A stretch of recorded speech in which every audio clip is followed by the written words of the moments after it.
อำเภอหลายๆจังหวัดโดย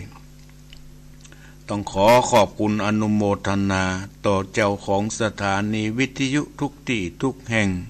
เจ้าหน้าที่ทุกท่านที่ได้มีส่วนร่วมในการนำรายการพระธรรมเทศนาของพระคุณเจ้าทุกรายการไปออกอากาศเผยแผ่แก่พอออกศรัทธาญาติโยมทั้งหลายได้รับฟังอย่างสะดวกสบายถึงที่บ้านที่จองต้องขอขอบคุณอนุโมทนาต่อเจ้าของสถานีวิทยุทุกที่ทุกแห่งเป็นบุญเป็นกุศลแก่พอออกศรัทธาญาติโยมทุกท่านที่ได้รับฟังตัววันนี้อาตมาภาพจักได้นำเอาพระธรรมเทศนาผูกเดียวจบคือทำมหามูลนิปานสูตรหลังจากที่ได้ฟังธรรมเก้าหานนางเก้าหานจบลงไปก่อนที่จะนำเอาจาดกเรื่องใหม่มาเทศนาก็จะได้นำเอาพระธรรมเทศนาผูกเดียวจบมาขั้นรายการทำเรื่องวันจันทร์หน้าก็มาเข้าทำเรื่องวันนี้ได้นำเอาพระธรรมเทศนามหามูลนิปานสูตรที่พอออกศรัทธาญาติโยมทั้งหลายจังนิยมเอาไปถวายทานเพื่ออุทิศส่วนบุญส่วนกุศลให้แก่พ่อแก่แม่ปู่ย่าตายายลูกเต้าหลานเหลนที่ได้ล่วงลับดับขันไปนั่นแหละเอาเคยกันบ่อยเคยฟังกันบ่อยวันนี้มาฟังแห่งครั้งหนึ่งเมื่อฟังธรรมมหามุรานิพานสูตรจบลงไปอาตมาก็จะได้สรุปเนื้อหาสาระให้เข้าใจนิดๆหน่อยๆในเนื้อหาสาระที่ได้เทศนาไปก็ขอพระออกศรัทธาญาติโยมทั้งหลายได้ตั้งอกตั้งใจสดับรับฟังพระธรรมเทศนามหามูลนิปานสูตรเป็นลำดับต่อไปนะโมตัสสะภะคะวะโตอะระหะโตสัมมาสัมพุทธัสสะยะยังพลังวะรังยะยะสีนังใจยะสุขาวะหังสัพพะปูจันติธรรมมุตตมันติอิตังกัปปิลวัตถุอุปนิสัยนิโคทาเรติสันทโวดุราสาปุริสะทั้งหลายศรัทธาสัพพัญญูพระพุทธเจ้าตูนผ่านแผ่วเมื่อพระตนแก้วยังไปเข้าสู่พระนิพพานเตือวันนั้นตั้นก็สถิตสำราญอยู่ในนิโคทารามตันผารบเรื่องสิทธิสองผัวเมียอันตายไปเป็นผีเป็นเพศอยู่ในสุสานปัจจาฮือเป็นเหตุแล้วตั้นจริงเทศนายังมหามูลนิปานสูตรดวงนี้เองสากติกาจารย์เจ้าตั้งหลายหากกฎหมายโดยอธิบาทต้นว่าใหญ่ยังพลังวัลังดังนี้เป็นต้นกิละดังได้ยินมานี้พระพุทธเจ้าตูนภากยะอันงามกิเลสอันน้อยอันใหญ่ได้หับเสียแล้วตั้นก็เทศนายังอานุปุพิกถามีตานกถาศีลกถาภาวนากถาได้สั่งสอนอย่างราชวงศาแห่งตนอันได้80,000 ขกุลมีพญาสลีสุทโธทนะมหาราชปิตา และนางปัจจาบดีโคตมีเป็นประธานวันนั้นก็ปากันสดิดออกจากเวียงไปก็เพื่อว่าจะไปไหว้สาพระพุทธเจ้าในวันอุโปสถศีลเดือนเพ็ญก็มิหาเลนะที่นั้นพระพุทธเจ้าก็กล่าวว่าภิกขเวดุราภิกขุทั้งหลายจงตั้งโสตาภาสาทหูดาฟังยังพระธรรมเทศนาอันชื่อว่ามหามูลนิพพานสูตรดวงประเสริฐนี้เติบอยู่ปุกกะโลอันว่าปุกกะละผู้ใดไม่อามักให้ถึงสุขสามประการมีสุขในพระนิพพานเป็นที่สุดดังอันก็ขอจุงประกันรักษาอย่างตะวันทั้งสามนั้นเติบกายตะวันคือว่าตีนและมือนั้นหือได้เว้นจากการฆ่าสัตว์และลักเอาของท่านอันเป็นบาปตั้งมวล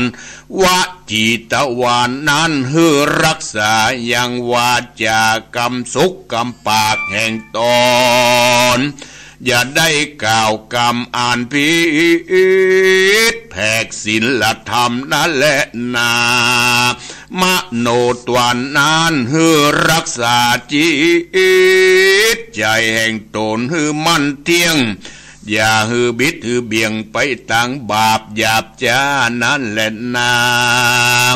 การว่าผู้ใดรักษายังตะวันทั้งสามนั้นได้แล้วดังอันก็จักไป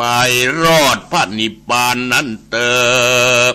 การว่าผู้ใดบ่รักษายังตะวันทั้งสามได้ย่อมจักได้ตุกในอบายทั้งสี่มีนรกเป็นตนบ่อยาจะแลนาประการหนึ่งแม้นว่ารักษายังตะวันทั้งสามนั้นบ่ได้แม้นว่าจักฮื้อตานเข้าของเงินทำมากบางกองก่อขึ้นถึงอาการนิถาผมก็หาพายุจะหนักบังสังก็บ่ได้ก็ด้วยเหตุว่าบ่รักษายังตวนตั้งสามฮื้อได้เต้าว่ากระทำบาปอยู่บ่ขาดสายนั่นแหละแม้นว่าได้ลักเอาเข้าของแห่งตานมีประมาณว่าเงินสิกหนึ่งก็ดีก็จักว่าได้ไปสาววิบากกรรมอันหนักนานเสมอดังเขาสินในโลดนั่นแหละเหตุว่าบาปกรรมเยืองนานมากั้งบังเสียจริงได้ไปเสวยกรรมวิบากคือเสียงก่อนและก็จริงจักได้ปิกมาเสวยผลบุญไปหลังและนาประการหนึ่งกาเมสุมิจฉาจารการอันเล่นจู้สู่ผัวเมียตันนั้นก็จักได้ไปเสวยวิบากในอบายทั้งสี่มีนรกเป็นตนและที่นั้นพระพุทธเจ้าก็จักเทศนายังภละวิบากกรรมอันนั้นมาหือแจ้งพระจริงแจ้งกล่าวเป็นคาถาว่าอาทิเตกาเลวิปัสสิสัมมาสัมพุทธัสสะทิปาติกาเลสุสัมมาทิฏฐิโยพาหุนันฐานังปวัสสสิงสุดังเนเกระดังได้ยินมาในกาลเมื่อพระพุทธเจ้าตูนชื่อว่าวิปัสสิได้เกิดมาโพธโลกวนานพระก็อาสลัยซึ่งเมืองปันทุมัตตินากรฮือเป็นที่โคจรเอาเข้าเป็นดิบาตกับโดยสาวกเจ้าตั้งหลาย ได้แสนตนก็มีแลที่นั้นยังมีบ้านอันหนึ่งชื่อว่าบ้านปะหุจนกามว่าส่วนอันว่าบ้านอันนั้นมีเรือนว่าแสนหลังก็มีแลที่นั้นยังมีเศรษฐีสองผัวเมียได้มาสมสู่อยู่กินกับด้วยกันแต่เมื่อยังปฐมวัยยังหนุ่มก็เต้าว่ามีลูกสองคนผู้พี่ชื่อว่านางเอ้ยส่วนผู้น้องชื่อว่านางอีก็มีแลส่วนว่าเศรษฐีทั้งสองนั้นก็มีใจศรัทธาเลื่อมใสได้ในพระพุทธศาสนาสละเข้าของเป็นตาลไปเดือนไหนเสี่ยงหมื่นเงินบ่ขาดนับดูรวมกันแล้วปีไหนก็เสี่ยงไป20,000ก็มีแลอ่านว่าเศรษฐีทั้งสองผัวเมียนั้นเล่าเต้าหือตานไปใจจูนเสียงฝั่งอายุแห่งตนการว่าเศรษฐีทั้งสองผัวเมียตายไปดังอันบาปกรรมตั้งหลายอันเขาสองขาได้กระทำมาด้วยตีนด้วยมือด้วยศพด้วยปากและจิตใจแห่งตนก็ได้ไปเกิดเป็นเพศอยากเข้าอยากน้ำอยู่ในสุสานปัจจาบ่มีเสื้อผ้าและอาหารปีนทุกข์ทรมานมากนักก็มีแลมาชิมายาเมสัมปติในกาลเมื่อเที่ยงคืนมารอดดังวิญญาณของเศรษฐีทั้งสองพ่อแม่ที่ได้ตายไปเป็นเพศนั้นก็มาสู่เรือนแรงลูกตอนมาหาลูกสาวทั้งสองพี่น้องคือนางเอ้ยและนางอีแล้วพ่อแม่ทั้งสองก็กล่าวแก่ลูกว่า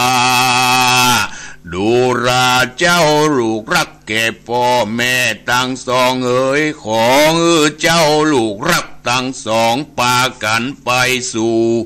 ยังที่อยู่สำนักพระพุทธเจ้าแล้วไปไหว้สาถามดูเพื่อได้หูแจ้งทีเด็ดว่าอันเมื่อนั้นเหตุใดพ่อและแม่ก็ได้ฮือตานไปนักบ่ขาดสายปล่อยว่าบ่ได้สาวภาระบุญตานสักน้อยปล่อยว่าได้มาเกิดเป็นเพศอยู่ในสุสานปัจจาบ่มีเสื้อผ้าอาหารฉันนี้แม้นดังรือพระพุทธเจ้าโตนประกอบไปโดยทิพจักขุญาณก็หากหูเล็งหันเดเตอที่นั่นนางธิดาอ่านปีนลูกสองพี่น้องกันว่าได้ยินได้ฟังกรรมพ่อแม่แห่งตนมาบอกดังเขาทั้งสองก็ปากันตุกแต่งยังเข้าตอกดอกไม้ลำเตียนของหอมแล้วด้วยไตรตาลจวนกันเข้าไปสู่สำนักพระพุทธเจ้าในมหาวิหารแล้วก็ไหว้โดยติเต่าห้าแห่งแล้วก็กล่าวว่าพันติภควาโลกนาทูข้าเดชพระพุทธเจ้าข้าทั้งสองพี่น้องขอมาถามว่าพุทธเจ้าว่าพ่อและแม่แห่งข้าทั้งสองได้กระทำบุญฮือตานไปเสียงเข้าของไปมากนักทลาบเสียงอายุแห่งตนแล้วกันจุติตายไปก็ไม่แลส่วนเผื่อข้าก็ได้ขุดเอาเข้าของเงินคำ ตีพ่อแม่ตายละไว้มาจุกมาจ่ายเตตานไปหาพ่อหาแม่บัดนี้พ่อและแม่ทั้งสองก็ยังบ่ได้เสวยบุญอันใดยังได้ตะลงตุกเป็นผีเป็นเพศทุกขเวทวิตัสนาจากเป็นด้วยวิบากกรรมอันใดจะขอสัพพัญญูพระพุทธเจ้าจุงเมตตาเทศนาฮือแจ้งแก่ผู้ขาดสังสองเด็ดเตออันทาโขภาควาในกาลเมื่อนั้นพระพุทธเจ้าตันก็เทศนายังธรรมมหามุลนิพพานสูตรดวงประเสริฐอันนี้แก่ลูกทั้งสองแล้วท่านก็สวดเป็นคาถาว่าสีลังลักขิโตสักกาติโสปานังดังนี้เป็นต้นก็ไม่แลอันว่าศีลนี้เตียนยอมเป็นมูลละแห่งนิพพานกันว่ารักษาศีลได้ก็จริงจักได้ไปรอดพระนิพพานดังอันและเตนาวุตตังเหตุดังอันพ่อและแม่แห่งนางทั้งสองนี้เมื่อปฐมวัยยังหนุ่มก็จักรักษาศีลบ่ได้เหตุว่ากูผิดศีลกองศีลกองธรรมอยู่ด้วยความประมาทก็ลวดบ่ได้รักษาศีลเตือนนั่นแหละประการหนึ่งบ่รักษากายวาจาและมโนกรรมสักอ่านก็ได้กระทำอย่างปาณาติบาตคือว่าพ่อแม่แห่งเจ้าได้ฆ่านกน้อยเอาเลือดนกมาผสมยาอันหนึ่งได้ลักเอาวัตถุเข้าของแห่งตานผู้อื่นที่ค้าขายกับด้วยการได้กุดตาจังตาย้อยนั่นแหละประการหนึ่งพ่อแม่แห่งสองเจ้าได้ลักเอาเส้นฝอยเงินเอาเส้นฝ้ายแห่งผู้อื่นประการหนึ่งก็ได้มัวเมาด้วยใจผู้อื่นด้วยกามตัณหาเหตุว่าสองผัวเมียอันเป็นพ่อเป็นแม่เป็นคุณบ่มีศีลบ่มีธรรมกับตัวสักหน่อยเต้าว่าฮือตานสิ่งเดียวไปใจฮือตานไปสิ่งเดียวทลาบเสียงอายุแห่งสองขาเจ้ากันว่าตายไปก็ได้กลายไปเกิดเป็นเพศ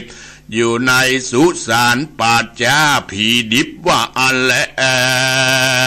ดูรานางต่างสองอ่านว่าอายุแห่งเพศสองนานประมาณแต่แลได้รับทุกขเวทนากันเข้าอยากอาหารกันปูนจากอันเป็นเพศนั้นแล้วก็จะไปโตกนรกอันจิวาโลหะกุมปีลำดับไปรอดมหาอเวจีสวยทุกขีนานนักก็โดยเหตุว่าสองขาพ่อแม่จะรักษาศีลก็กลัวผิดศีลผิดธรรมแห่งพระพุทธเจ้านั่นแหละก็เต้าว่าฮือตานไปสิ่งเดียวทลาบต่อเต้าเสียงอายุแห่งตนนั่นแหละพระพุทธเจ้าตูนชื่อว่าวิปัสสิตั้นก็เทศนากล่าวยังกรรมวิบากแห่งสิทธิทั้งสอง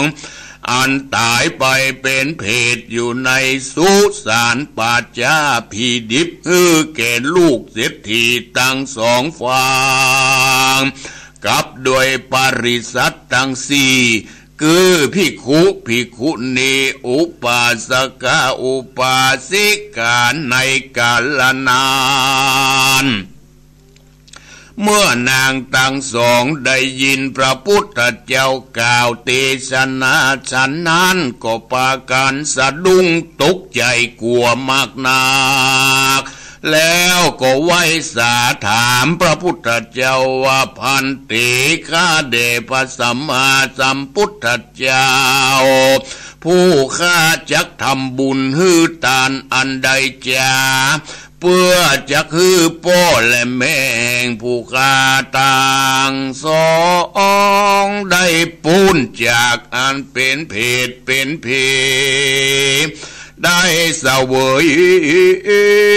สุขสำราญนันจาตินั้นพระพุทธเจ้าก็มักให้ฮือปริสัททั้งสี่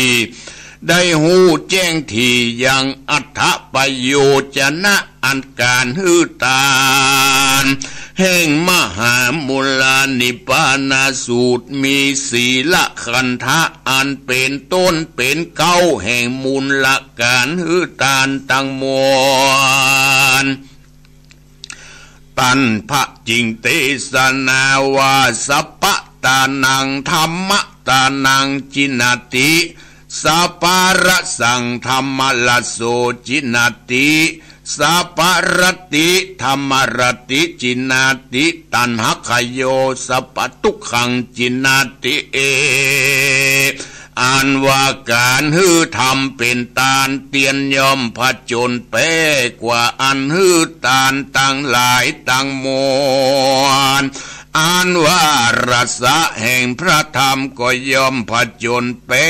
กว่ารสะอันร้ายอันดีทั้งมวลแลการยินดีซึ่งพระสัจธรรมนั้นก็ย่อมผจญเป้กว่ายินดีทั้งหลายทั้งมวลการเสี่ยงไปแห่งตัณหามีกามตัณหาเป็นอ่อนก็ยังเป็นเหตุฮือเป้ยังสัพพทุกข์ทั้งหลายทั้งมวลแต่แลดูรานางทั้งสองแม้นว่ามักใครฮือพ่อและแม่ทั้งสองแห่งนาง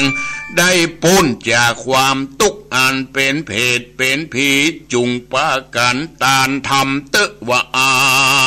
นเหตุว่าโอปายิกะธรรมหากเป็นธรรมนำสัตว์เข้าสู่พันนิพพานแลแม้นว่าพระพุทธเจ้าทั้งหลายอันล่วงพ้นไปแล้วมากกว่าเม็ดหินเม็ดทรายในน้ำมหาสมุทรเต้าว่าท่านก็มีธรรมบังเกิดในใจก่อนมีศีลมีธรรมเป็นอันมั่นคงแล้วจริงจักได้ทลัดพยาสัพพัญญูจุโตนจุองแลเหตุดังอันนางทั้งสองจงมีธรรมเป็นตานพระพุทธเจ้าจื่อวิปัสสิก็กล่าวแก่ลูกเศรษฐีทั้งสองก็มีแลการว่านางทั้งสองได้ยินพระพุทธเจ้ากล่าวฉะนั้นก็มีใจจมจืนยินดีมากนั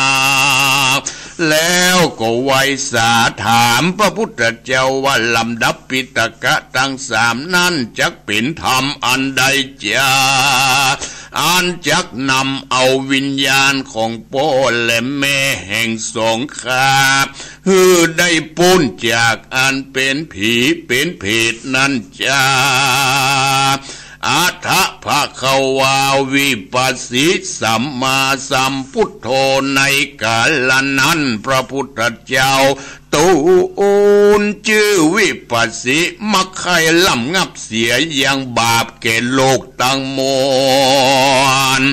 มักใครฮือสัตตโลกได้ยังที่ปึงที่อิงอันประเสริฐเป็นประโยชนะต่อเต้ารอดนิพพานดังอ่านพระก็ไขข้าอุบแก้วตีสนาวาดุรานางทั้งสอง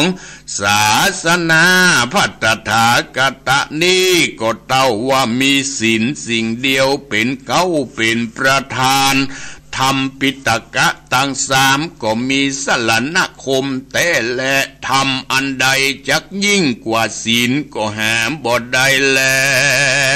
เหตุนั้นนางจุงสร้างธรรมมหามุลานิปานสูตรดวงประเสริฐนี้เป็นตาลกัมจูศาสนาพัตถากตะเตวะอานเพศอันเป็นพ่อเป็นแม่แห่งนางทั้งสองก็จักได้พ้นจากอันเป็นเพศเป็นผีเจรณาพระพุทธเจ้าก็กล่าวเป็นคาถาว่าพลังวรังอันว่าปุกละผู้ใดมีใจศรัทธาได้ฮือธรรมตาทานใจฮือตานธรรมหลายประการบางพ้องก็ได้ฮือตานหลายอย่างตัดหัวเป็นตานก็ดีฮือจินเลือดเป็นตานก็ดีฮือลูกเมียเป็นตาลก็ดีฮือจ้างม้าเป็นตาลก็ดีฮือฆ่าคนเป็นตาลก็ดีฮือผ้าสบงจีวรเป็นตาลก็ดีฮือเสนาสนะคิลนะปัจจัยเป็นตาลก็ดีบางพองเอาฆ่าคนตันไปบวชเป็นตาลก็ดีก็มีพละอานิสงส์มากกว่ามากนักแต่ก็ยังว่าบทเต้าส่วนเสี้ยวอันฮือธรรมมหามุลนิปานสูตรเป็นตาลเตือนแลก็ด้วยเตจะพละอานิสงส์แห่งธรรมมหามุลนิปานสูตรนี้จากปีนดังลือจาเหมือนดังจ่ายมมาบาลตั้งหลายฝูงมีกำลังอันมีฤทธิ์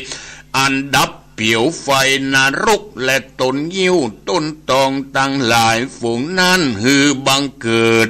อย่างติปะสัมปติอันประกอบไปด้วยเครื่องติปตั้งหลายตั้งมวลนั่นแหละอาทะในกาลนั้นนางตั้งสองอันเป็นลูกเมื่อได้ยินพระพุทธเจ้าติดเทศนาธรรมมหามุลานิปานสูตรดวงประเสริฐอันนี้ก็มีปีติยินดีฉลาบตนโตลุกขึ้นแล้วสยบเต้าลืมคิงไปนั่นแหละกันว่าได้สติปิกขึ้นมาก็ฮือเป็นไปยังเสียงสาธุการในสำนักหมู่ปริษัทตั้งสี่ก็เมียเล่นนาแล้วนางตั้งสองก็ไว้นบคบยำแล้วก็กลับปิกคืนไปสู่เรือนแห่งตนแล้วตั้งใจขงขวายหาวัตถุไตรยทานอันเป็นต้นได้มาโดยชอบธรรมแล้วก็เข้าไปหาปัณฑิตานักปราชญ์ผู้ฉลาดฮือแต้มเขียนยังทำมหามุลนิปานสูตรกันว่าบัวรมวลพร้อมแล้ววัตถุไตรยทานทุกอันอ่านเอามาเป็นของตาลฮือเก็บโปเก็บแม่ของตนกึดว่าในวันพุกนี้เจ้าจักเมื่อตาลและว่าอ่านก็เต้าว่ากำลังกึดใจอยู่ฉะนั้นตัดสมิงคันเนในขณะนั้นนางทั้งสองอันเป็นลูกเศรษฐีจักตกแต่งดาฮือตาลอยู่ฉะนั้นก็ด้วยตีจะพละบุญตาลของมหามุลนิปานสูตรก็ไปนำเอาดวงวิญญาณของเศรษฐีทั้งสองพ่อแม่อันเป็นเพศนั้นได้พ้นจากอันเป็นผีเป็นเพศได้ไปเกิดเป็นเทวบุตรเทวดาสาวกสัมปติในชั้นฟ้าตาวติงสามีนางฟ้าตั้งหลายหากเวทล้อมอ้อมเป็นปริวารมีผาศาสตร์วิมานคำสูงได้12 โยชนะก็มีอันและนา ในกาลนั้นเศรษฐีทั้งสองอันกับกายเป็นเทวบุตรเทวดาอยู่จันฟ้าก็มีความยินดีมีใจมักให้ลงมาบอกกล่าวแก่ลูกทั้งสองได้หูดังอ่านพ่อแม่ก็ลงมาจากวิมานคำมาสู่ในที่อยู่แห่งลูกทั้งสองแล้วก็กล่าวว่าดูราเขือทั้งสองบัดนี้พ่อแม่ได้พ้นจากอันเป็นเพศแล้วเนื้อว่าอ่านได้เมื่อเกิดเป็นเทวบุตรเทวดาสาวกสัมปติทิพย์ในจันฟ้าตาวติงสาบัดนี้ลูกลักทั้งสองจุงอยู่สวัสดีจุงมีอายุมั่นยืนยาวอย่าได้พมาทลาสาในตานะศีลภาวนากันบอกกล่าวแก่ลูกทั้งสองแล้วพ่อแม่ก็กลับเมื่อสู่วิมานในจันฟ้าอันเป็นที่อยู่แห่งตนก็มีวันนั้นแลส่วนว่านางตั้งสองพี่น้องเมื่อได้ยินคำพ่อกำแม่มาบอกแก่ตนดังอันก็มีปีติยินดีมากนักก็มีแลการรอดวันลุนลุงเจ้านางตั้งสองก็ตกแต่งดาเข้าน้ำโภชนะอาหารเครื่องไตรยทานกับตั้งเครื่องบริโภคตั้งมวลพร้อมด้วยธรรมหามุลนิพพานสูตรแล้วเข้าไปสู่วิหารที่พระพุทธเจ้าไว้คบว่าเขาลบคบยำพระพุทธเจ้ากล่าวว่าพันเตภควาข้าเดพระพุทธเจ้าบัดนี้โป้และแม่แห่งข้าทั้งสองได้พ้นจากอันเป็นเพศแล้วว่าอ่านแล้วก็ยกเอาวัตถุไตรยทานตั้งมวลพร้อมด้วยธรรมหามุลนิพพานสูตรถือเป็นทานแก่พระพุทธเจ้าวิปัสสินั้นเมื่อนั้นพระพุทธเจ้าก็อนุโมทนาซึ่งทานแห่งนางทั้งสองด้วยคำว่าเอวังโหตุดังนี้ดูรานางทั้งสองบัดนี้พ่อและแม่แห่งนางอันเป็นเพศนานได้พ้นจากอันเป็นผีเป็นเพศได้ไปเกิดอยู่เขตจันฟ้าเสวยสัมปติทิพย์แล้วว่าอ่านก็ด้วยตีจะพละมหามุลนิพพานสูตรอันนางได้หือตานไปหาพ่อและแม่นั่นแหละ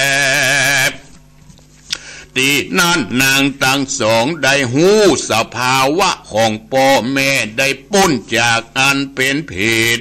ได้เสวยสัมปติทิพย์แล้วดังอันก็มีปีติฉลาบอาบเต็มตนก็ลุกเล่นแอนฟ้อนไปมาเพื่อปูชาพระพุทธเจ้าต่อหน้าปริษัททั้งสี่ก็มีอะไรที่นั่นนางทั้งสองก็แต่งดายังเข้าตอกดอกไม้คันทะของหอมเข้าไปนบน้อมปูชาเอาพระธรรมเทศนามหามุลนิพพานสูตรเป็นทานแล้วปากันสักการะปูชาในทุกวันเดือนวันศีลวันเดือนดับเดือนเพ็งออก8 ค่ำแรม8 ค่ำแล้วอาราธนานักผาชญ์เจ้ามาเทศนาฟังบอกขาดนางทั้งสองก็ได้ปฏิบัติกรรมสอนของพระพุทธเจ้าหือตานรักษาศีลเมตตาภาวนาไปใจทลาบต่อเต้าอายุแห่งตนก็ไม่แลตาตูเทวทิตาจันตสุลิยะอุปจันตินางทั้งสองอันเป็นลูกก็ได้ไปเกิดเป็นเทวบุตรเทวดาสุริยะเทวบุตรก็มีแลด้วยพระศรัทธาอันว่าสัพพัญญูพระพุทธเจ้าตนเป็นนายนำหมู่นำสัตว์เข้าสู่พระนิพพาน ได้นำเอาอัตตนิทานอันล่วงแล้วมาเทศนายังปุกละผู้จักรักษากายวาจาและมโนใจมาสั่งสอนอย่างเจ้าสากยราชทั้งหลายได้80,000 ขกูลมีพญาสรีสุโธธนะและนางปัจจาบดีโกตมีผู้เป็นแม่นาแห่งพระพุทธเจ้าเป็นประธานก็มีวันนั้นแลนามหามุลนิปานาสุตตังนิทิตังขียะอันกล่าวยังธรรมมหามุลนิปานาสูตรก็บังคมสมเลสดีพระธรรมเทศนาเรื่องมหามุลนิปานาสูตรก็ได้จบลงไปพอออกศรัทธาญาติโยมทั้งหลายที่ได้ฟังจบลงไปในเนื้อหาสาระของมหามุลนิปานาสูตรพระพุทธองค์ได้ตรัสเทศนาแก่พระภิกษุสงฆ์และอุบาสกอุบาสิกาว่าอันปุกละผู้ใดเมื่อใครถึงสุข3 ประการคือสุขในเมืองโคนก็ดีสุขในเมืองฟ้าสุขในพระนิพพานทุกคนมีความปรารถนาก็ฮือจุงปากันรักษายังตะวันทั้ง3เนอะตะวันทั้ง3ก็คือประตูทั้ง3ประตูทั้ง3นี่ที่จะทำให้เกิดบุญเกิดบาปประตูทั้ง3ก็คือกายทวารวจีทวารมโนทวารกายวจีมโนฮือรักษาฮือดีเนอะการรักษากายรักษากายรักษาอย่างใดการรักษากายทวารก็คือมีกายสุจริตนั่นแหละพอออกศรัทธาญาติโยมทั้งหลายส่วนร่างกายของเฮาคือ1บ่ฆ่าสัตว์บ่ลักทรัพย์บ่ประพฤติผิดในกามบ่ดื่มสุรายาเมาส่วนแล้วน่ะส่วนเราเนี่ยเป็นร่างกายทั้งนั้นน่ะร่างกายทั้งนั้นจะไปฆ่าสัตว์จะไปทรมานสัตว์การทรมานสัตว์ก็เป็นบ่อเกิดแห่งการที่จะทำให้สัตว์นั้นตายเช่นเดียวกันเด้อยกตัวอย่างเช่นเฮาบักได้ฆ่าโลเฮาโจรไก่บ่ได้อย่างนี้ก็ถือว่าเอาบางดีบางงามเลยเป็นอุบาสกอุบาสิกาเอาไก่อุ้มไก่ไปโจรไปจามกันอย่างนี้ถือว่าเป็นมันเป็นต้นเหตุของการฆ่าสัตว์ทรมานสัตว์เช่นเดียวกันนะพวกศรัทธาญาติโยมทั้งหลายไปลักเอาของคนอื่นโดยบ่ได้รับอนุญาตเนี่ยของเล็กๆน้อยๆก็ถือว่าเป็นบาปเป็นกรรมเช่นเดียวกันแม้แต่เข็มแต่ฝ้ายก็ถือว่าเป็นบาปการประพฤติผิดในกามผิดต่อลูกต่อเมียต่อผัวของตนเองนอกใจผัวนอกใจเมียบ่เคารพผัวบ่เคารพเมียเนี่ยถือว่าประพฤติผิดในกามบทดื่มสุรายาเมาเนี่ยถือว่ารักษากายละการดื่มสุรายาเมาจะบำบัดใจเป็นเรื่องของวจีเป็นเรื่องของรักษาสุขภาพการบ่ดื่มสุรายาเมาถือว่ารักษากายเนาะเมื่อปอกศรัทธาญาติโยมในศีล5การรักษาวจีคือวาจากรรมกรรมปากของเฮานี่แหละปอกศรัทธาญาติโยมทั้งหลายเช่นเว้นจากการพูดปดมดเท็จหลอกลวงคนอื่นจุคนอื่นพูดปดมดเท็จหลอกลวงคนอื่นล้วนแล้วแต่เป็นการพูดเท็จทั้งนั้นเว้นจากการส่อเสียดสนส่อกันได้ยินคำเหนือเอาไปอู้ทางใต้ได้ยินคำใต้เอาไปอู้ทางเหนืออย่างเงี้ยได้ยินอีนั่นอู้ทางอีเล่าอีนั่นไปอู้กับอีนั่นอย่างเนี้ยเป็นการสนส่อทำเป็นการทำให้เขาทั้งสองนั้นบาดหมางกันพิษเทียงกันดอกที่เขาเอากรรมของเขาไปอู้ได้ยินแล้วเพิ่นบอกว่าได้ยินแล้วดักเหี้ย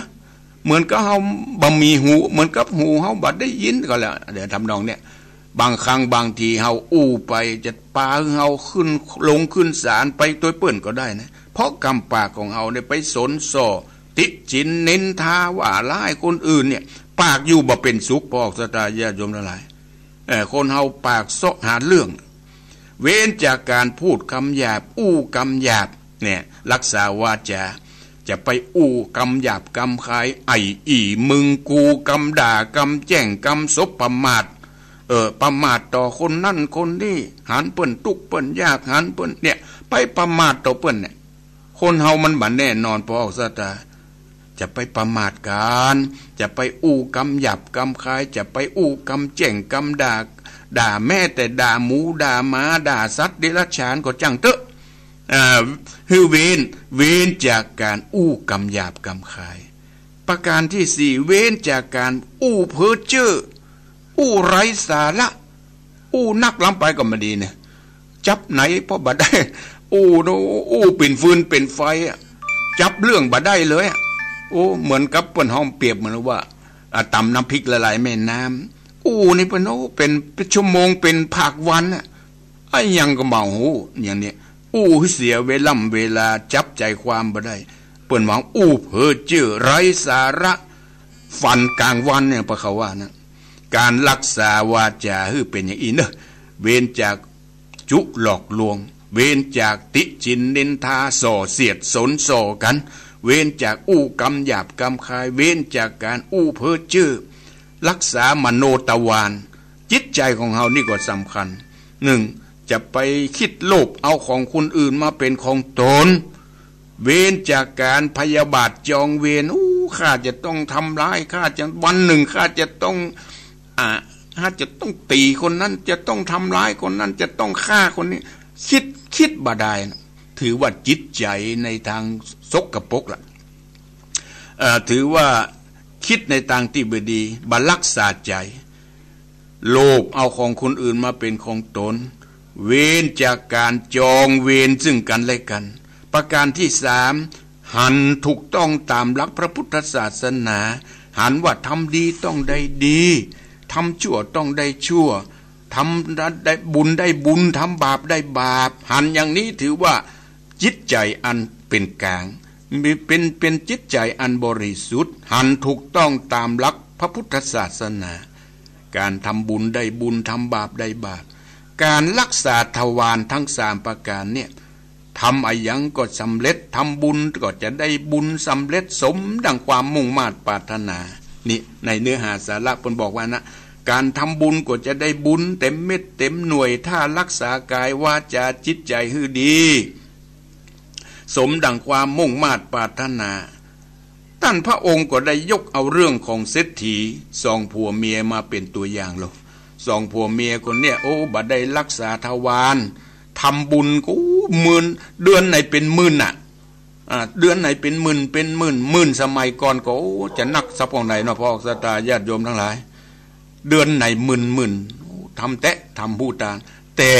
เศรษฐีทั้งสองบัดได้รักษาทวารบัดได้รักษากายวาจาจิตใจได้ลักเอาของคนอื่นพ่องได้ฆ่านกเอาเลือดมาผสมยาพ่องได้ไปพิษลูกพิษเมียคนอื่นพ่องเนี่ยบัดมีศีลทำบุญพ่อแม่ก็ได้ตายไปหรอกตายไปเป็นเพศ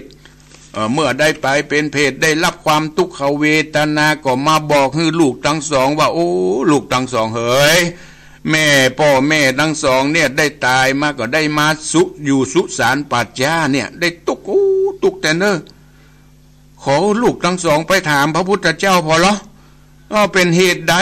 พ่อแม่ก็ฮือตานเตเนอเยี่ยงใดจึงมากั้นมาอยากบัดได้รับผลบุญผลทานลูกทั้งสองก็ตกใจพร้อมเตรียมเข้าตอกดอกไม้เข้าไปถามพระพุทธเจ้าพระพุทธองค์หูด้วยญาณของท่านหูด้วยจักขุญาณพระองค์ก็ได้เทศนาฮือแก่นางและนางอีอันเป็นลูกของเศรษฐีพ่อแม่เจ้าเนี่ยฮือตานแตะแต่บ่ได้รักษาทวารทั้งสามคือพ่อเจ้าเนี่ยได้ไปฆ่าฆ่านกเอาเลือดมาผสมยาไปฆ่านกแล้วได้โลภเอาฝอยเงินฝอยคำที่ค้าขายได้โกงตาจั่งตาย่อยที่ค้าด้วยกันพ่อแม่ของเจ้ามีกามตัณหาได้นอกใจผัวนอกใจเมียพ่อแม่ของเจ้าเนี่ยบ่มีศีลบ่มีธรรมบ่รักษาศีลเต้าว่าฮือตานสิ่งเดียว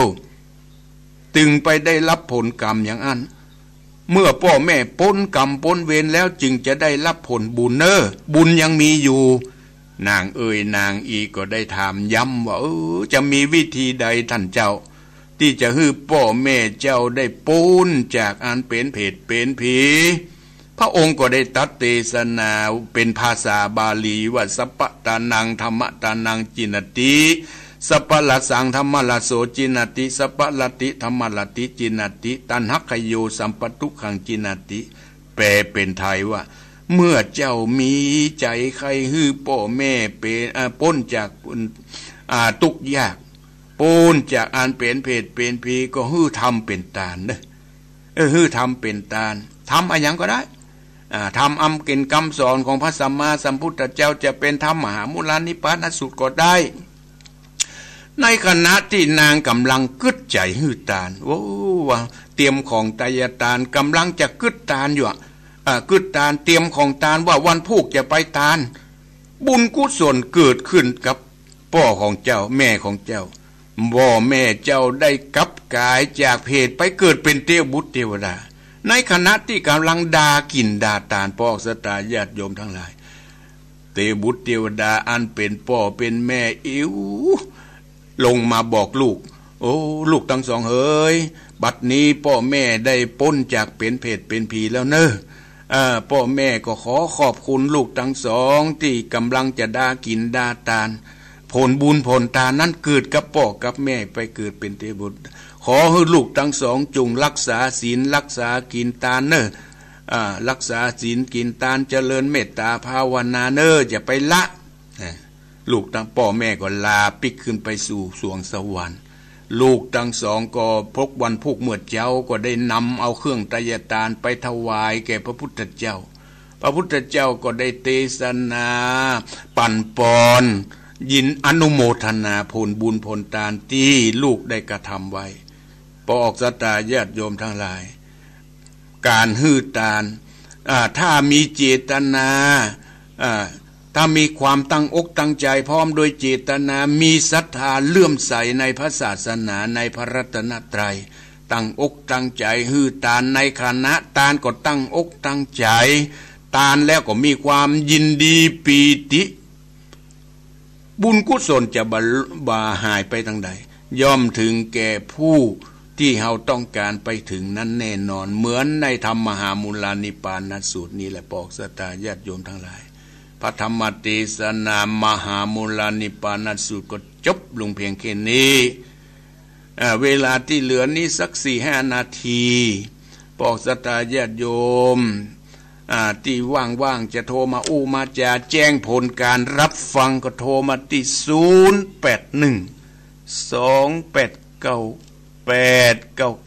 0812898992นะปอกสตาญาติโยมทั้งหลาย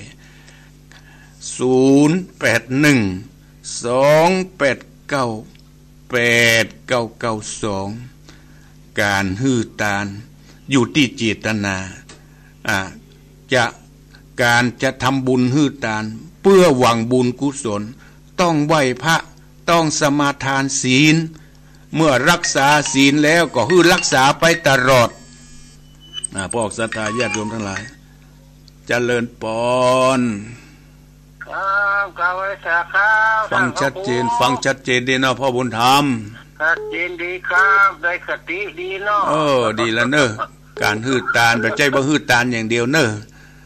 คือรักษาศีลตัวรักษากาตวารทั้ง3กายวาจาจิตใจฮื้อดีสงบสงเงียมมันได้หลายๆอย่างบางพองไปฮื้อตาลมาสนใจกันอดเอาเปิ้นเทศธรรมก็กันอยู่มันใจปากบ่เป็นประโยชน์ครับพวกสตายโยมฟังเนอะได้สาระก็เป็นนำไปพินิจพิจารณาขอบคุณพ่อบุญธรรมเนอะครับผมครับเจริญพรครับอันนี้น้องเบี้ยวเด้อฟังได้สาระดีเนาะพ่อคุณน้องเบี้ยวครับมีการใส่งานนะครับฟังได้ชัดเจนดีเนาะชัดเจนขึ้นนะนี่อยากขึ้นเนาะฟังขึ้นไหนน่านฟ้าเรดิโอครับ101ยังเปิดอยู่เนาะแต่ว่าไปมันดัน ฝ่ายหินเปิ้นตึก6 โมงครับแล้วก็อันพระครูสบายดีเนาะโอ้สบายดีสบายดีครับได้กันกำลังใจว่าขอบคุณน้องเบลเนอร์นะครับเจริญปอนแม่หลวงพระเจ้าฟังชัดเจนดีเนาะชัดเจนดีเจ้าว่าจะอ่านได้อันฟังมันนี้ชัดเจนเนาะฟังชัดเจนดีเนาะคนที่มันขี้อู้มันนั่นน่ะเคยอู้นักลำไปก็บ่ดีสำรวมลำพ่องสำรวมปากพ่องเจ้าเจริญปอนเจริญปอนเจริญปอนการภาษาเจ้าญาติธรรมจากนาน้อยน้ำเจ้าตั้งน่านฟังชัดเจนดีเนาะเจ้าชัดเจนดีเจ้าหนาวกว่าตั้งน่านอ่ะกระคายของเราจะยังหนาวน้อยๆอยู่ยังออดฮอตอยู่นะยังหนาวอยู่ขอบคุณเนอเจ้าสารธรรมของท่านพระครูขอบคุณนะเจ้าที่ตีตังให้หมูเฮาได้หูเจ้าฟังไปเรื่อยๆเนอเจ้าเจ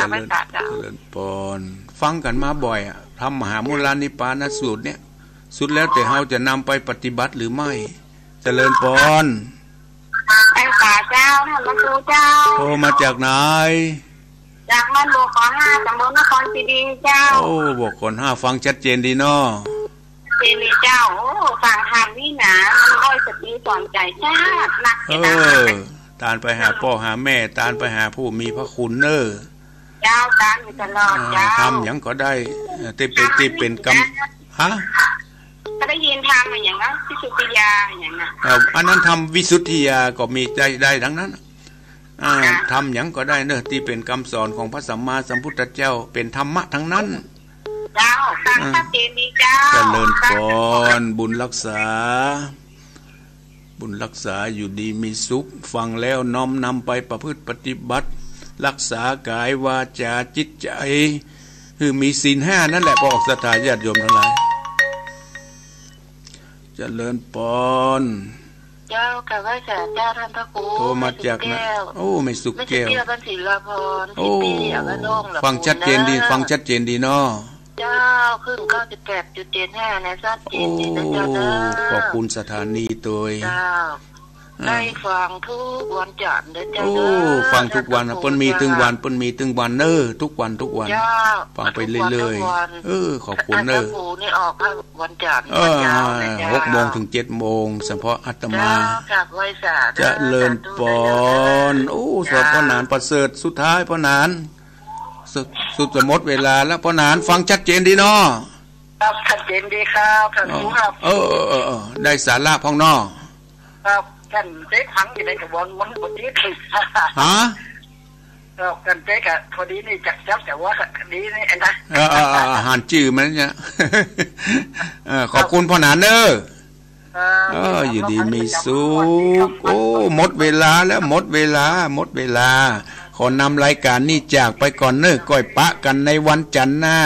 ขอทุกท่านจงมีอายุวันนะสุขภะละเหมือนกันจุคู่จุคนอายุวันโนสุขังพะลัง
ลาเลยมา 2-3 นาทีละ